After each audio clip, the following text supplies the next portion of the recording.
Well, good morning to you from the funny farm. It's not a funny farm at the moment, but it will be. Right, okay. This hole in the wall, doorway to paradise, call it what you will, at some time in the past it was a cupboard, and you can see that it was blocked up at the back, and I can tell you that was great fun taking the blocks down. They were heavy, each of them, and it had shelves fitted. And the way that it had been done is the way, fun enough, it's the way that my dad would have done it in the 1960s. Drill a hole, plug it with wood, and then bang your nails or your screws into it. And some of them came out a treat, some of them didn't, and I need to get that one out before I can make any progress. And as you can see, when I put the claw hammer on it, it simply pulled the head off the nail, so I'm going to have to get violent with it, I think.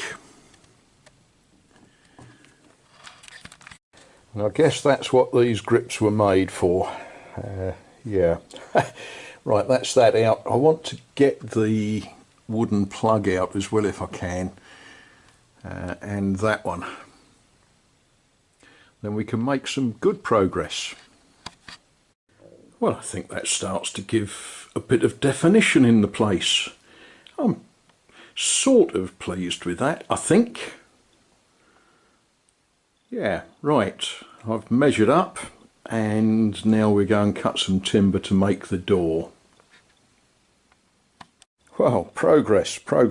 Yeah, that's the 7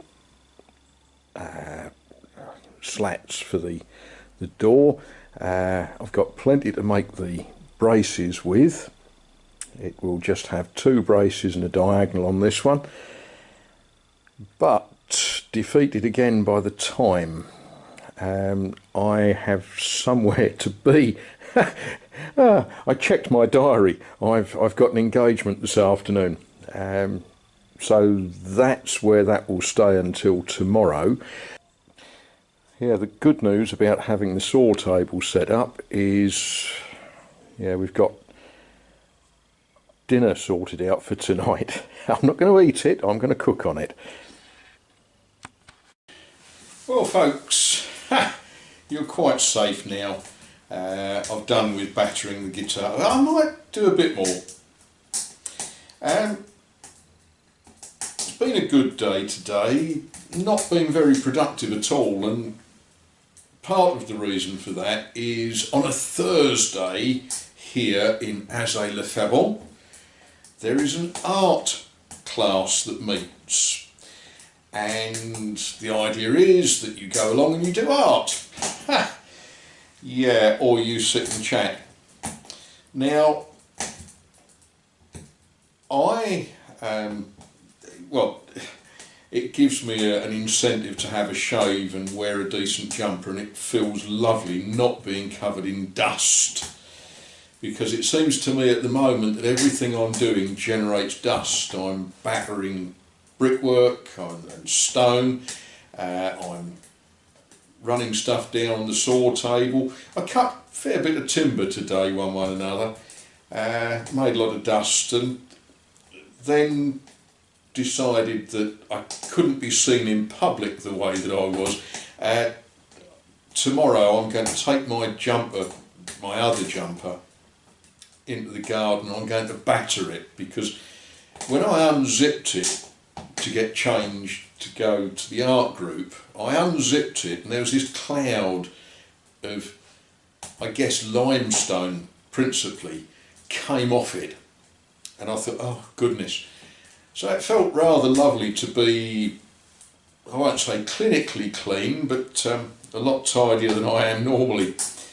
And yeah, we got our bits of paper out, and I guess to a degree I'm a bit of a novelty there, because the other people have known each other for years. They obviously, their grandparents knew each other. It's that sort of town. It's lovely. And one of the one of the reasons that I think it's important for me to go, partly because I think we should support organisations in this town, but partly because I need to learn French as it is spoken, not how it was spoken at school in 1971 by Parisians. In those days at school, we used to have a French assistant who was actually French, who came and moaned all the time that we couldn't speak French.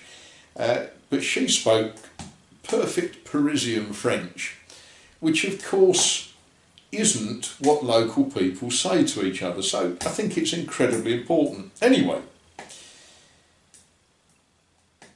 a lady attended that I've not met before, and she felt the need to sit and talk to me. She doesn't speak English, but she did tell me all about her neighbours that speak English, and it was explained to her that I've got a house that's more of a building site than a house, and she told me a wonderful, wonderful story. The only trouble is I only understood about a third of it, but hey.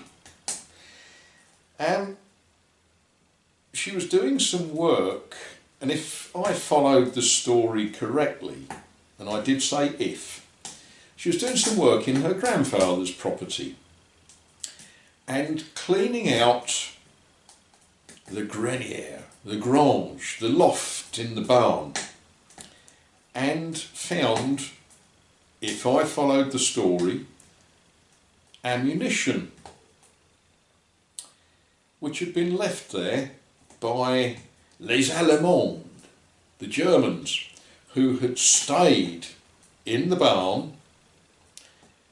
And this part of France fell in what was known as the Zone Libre. In 1940, there was an armistice between Germany and France, and it was agreed that the Germans would occupy the north and the Atlantic coast, and there would be a part of France that was left to be governed by the French government, which history always refers to as the Vichy government. Where we are here today fell in the Zone Libre, the part that was governed by the French, until 1943, when various things happened. American forces landed in North Africa in what was known as Operation Torch. They invaded French territory. We think of Morocco and Algeria, Tunisia. Don't mention the Kasserine Pass. Don't mention that, because it was a humiliation.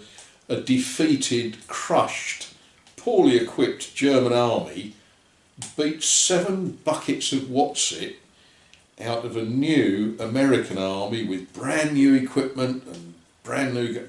We don't mention the Kasserine Pass, all right? Forget that. Forget I mentioned it. But the effect of that action was to prompt the Germans into occupying all of France. So in 1943, German forces occupied this part of France, and there was some pretty unkind and unpleasant history which is for another day. Read about it. Read about 1944 and the Oradour-sur-Glane massacre and the massacre at Argenton-sur-Creuse. Another day we'll talk about that. Anyway, apparently the Germans that stayed in her grandfather's barn loft left ammunition behind. Not a lot of it, but apparently, if I understood the story. And then there was another wonderful story about how her mother argued with the German requisitioning officer and didn't want to be forced to supply the German army with her calves, veal calves. But being the sort of situation it was, they took them anyway. So we had this long and rambling conversation, which was wonderful.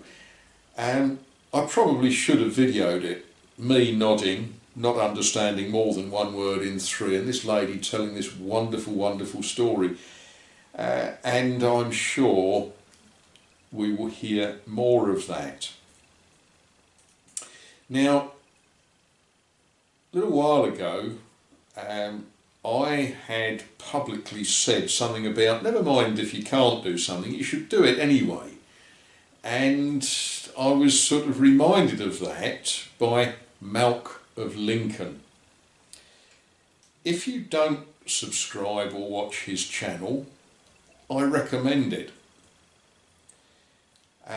He does various bits of, I guess we all do, and sorry Malk, bits of madness. He plays with his latest toy is a Lister D-type stationary engine. He had a Nuffield tractor for a season. In the past he's played with boats and stock cars and various things. Anyway, he knocked out the tune Take These Chains and he sang it. I made a video where I made a comment about it, and then the Shade Tree Fix-It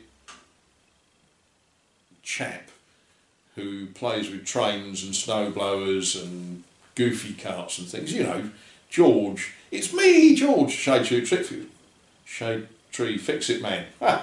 Yeah, he said that I don't sing like Malcolm does.